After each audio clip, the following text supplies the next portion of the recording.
I'm Whitney Kell, your certified Optavia coach, and today we're going to talk about follow-up. You know, follow-up is key in any business, but especially in Optavia, where people are looking for quick fix solutions in life, aren't they?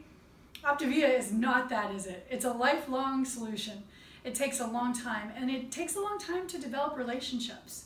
When you first came into Optavia, your mentor and you sat down and created a list of people that you wanted to connect with authentically and cultivate trust and help introduce them to this path that you're on. Well, that list is the original follow-up list that you're going to start using. And you want to make sure that you're tracking how often you're connecting with those people. Because whose time is it when someone's ready to start? Is it my time or is it your time? If I'm expecting someone to start on my time, I'm going to get pretty disappointed, aren't I? Sometimes it can take up to 2 years for somebody to say yes. How long did it take you?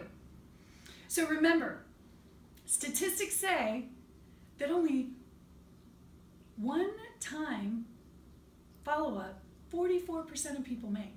44% of people follow up once. How long do you think it takes to actually get someone to say yes? How many follow-ups?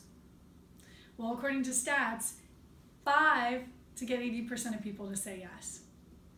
And this is an emotional decision, isn't it?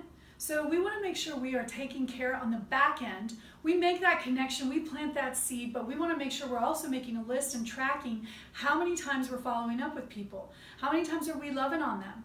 You know, one of my favorite ways to follow up is the phone. I went into a store a few days ago. I met these ladies and started asking them. The woman who owned the store was behind the counter, and I was so impressed that she's an entrepreneur and a woman. She owns 13 stores. She travels all the time, and I was like, how are you staying in shape?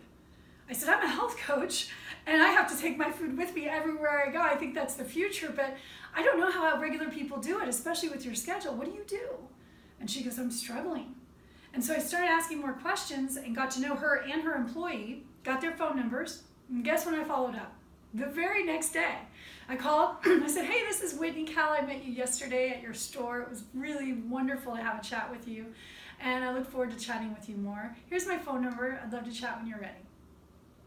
And nobody called me back. I called both ladies. The next day, I texted both of them and reminded them to drink their water. And I called and left a message and said, hey, it's Whitney again. I just wanted to follow up. I know you're super busy, but I wanted to make sure that you knew I'm ready to chat whenever you are. No call back. The next day, I sent another text with some information on eating for your blood sugars, and I got 2 calls back. And then I signed up the owner and the gal who worked for her the next day. So it takes several times, even when you do have rapport and you built that relationship, even when it's family. You know, you think about how many times did it take you before you decided to say yes. Follow-up is key. And now, it's not just the phone. You can follow up on Facebook, and I can get to know people, genuinely learn about their family, like their information, comment on it, and that'll keep me connected with them. And if somebody likes my information or comments on mine, I reach directly out and ask them, how are they? And thank you for your interest in what I posted. Is there someone in your life you might want to introduce me to that may need what I have? So I'm always looking for opportunities to share and be in service. And you know, we always have events, so there's always a reason for me to reach out. Hey, we're having an event this Saturday. If somebody doesn't make it, by the way, to an event, then I'll follow up with a phone call and say, hey, Mary, oh, we had such a good event. I'm so sorry you missed it. You would have absolutely loved it. Our next event is next month, but let's get together for coffee. Call me back. Let's just talk for 5 minutes and schedule some time. So I stay connected authentically and cultivate trust. And I'm always leading from the future. What's your goal? Where would you like to be with your optimal health?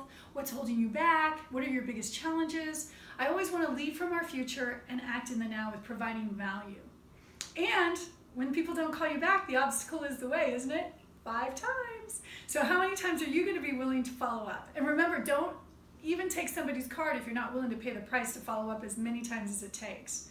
Because people need us. And when you come from that space of abundance, of really wanting to make a difference and being genuine from your heart and not trying to get a client, people can feel it, can't they? You can hear the authenticity in someone's voice. You can tell the place that they're coming from. You have a lot to offer as an Optavia coach. You've taken your health back, so now it's time for you to go and help other people take theirs back. And remember, it can take multiple times of follow-up. So track your people. Love on your people, sit with your coach and your mentor coach and make sure that you are tracking how many times it takes to follow up with people. You'll see a pattern. We all do. And then you'll start to pay attention and you can feel confident that, okay, so if I call 20 people, 3 will come, or if I call 20 people, 3 will sign up, and it depends on how many times you call them. You'll start to see a pattern for sure. So congratulations on being an Optavia coach and for caring enough about people to reach out and make a difference, and follow up is key.